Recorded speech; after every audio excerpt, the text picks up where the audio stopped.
You review it, I review you. This is my partner, Mr. Ed. Today, we'll be taking a look at Hewy Toonmore's review of Mars Needs Moms. Already we can tell, he's gonna love this film. First, I want to begin with Robert Zemeckis' studio, Image Movers Digital. Or at least what's left of it. Well, now there's nothing left of it. Because even though I enjoyed the previous 3 films Image Movers Digital did, this film is an utter load of creepy, dead-eyed, motion capture tripe. And that's the nice version. Alright, to be fair, I won't spoil the ending for the movie. Why? It's not like anyone's gonna see it. 9-year-old Milo finds out just how much he needs his mom when she's kidnapped by Martians who plan to steal her momness for their own young.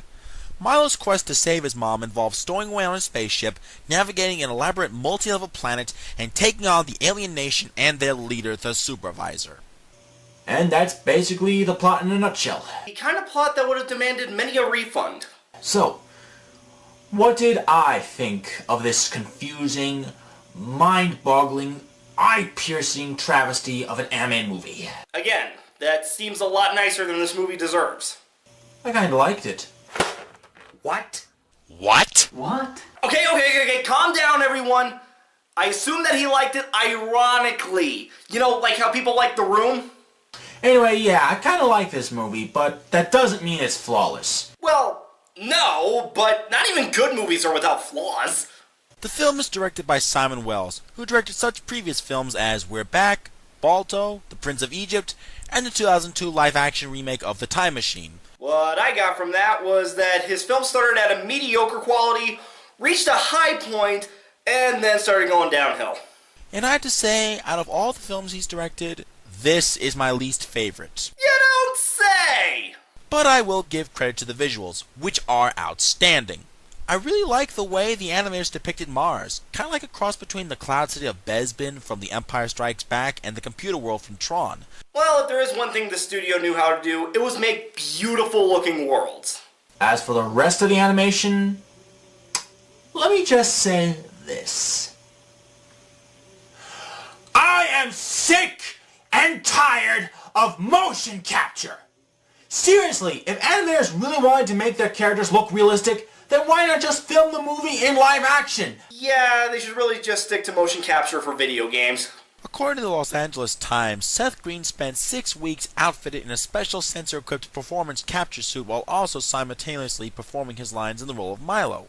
During the post-production process, filmmakers noticed that Green was able to physically embody a 9-year-old, imitating the movements and behaviors of a child, but his voice sounded too mature for the character. Yeah, that makes sense. I mean, in the first trailer for this movie, they used Seth Green's voice acting, and I thought he was supposed to be at least 14. No, that's vomit, but I understand the confusion. Therefore, his voice was removed from the final print and replaced with that of 11-year-old actor Seth Robert Dusky. So, trading one Seth for another. But my favorite character in the movie, even if he was a little annoying, was Gribble. Your mileage may vary.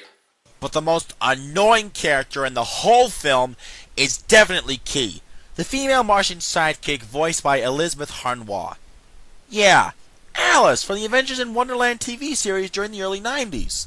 Who? And the worst thing is, it's hinted that at the end, she and Gribble go into a romantic relationship. Ew! An alien that's probably a 17-year-old teenage girl falls in love with a 35-year-old male human. Let me tell you something, my girlfriend, I was a slob. But now look who's laughing, astronaut, it is my job. Flying around the universe, that is my duty.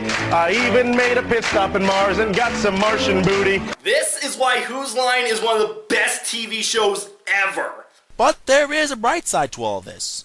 Because the movie has bombed at the box office, Disney has cancelled Robert Zemeckis' upcoming motion capture remake of the Beatles' Yellow Submarine. Why would Zemeckis do that? But that doesn't mean all motion capture is terrible. For instance, Monster House was a very good movie, and the character designs made it a lot easier to accept the process. And the upcoming Tintin movie looks like it's taking that course as well. Plus, it's by the same studio that did Avatar, so you know it's going to be awesome.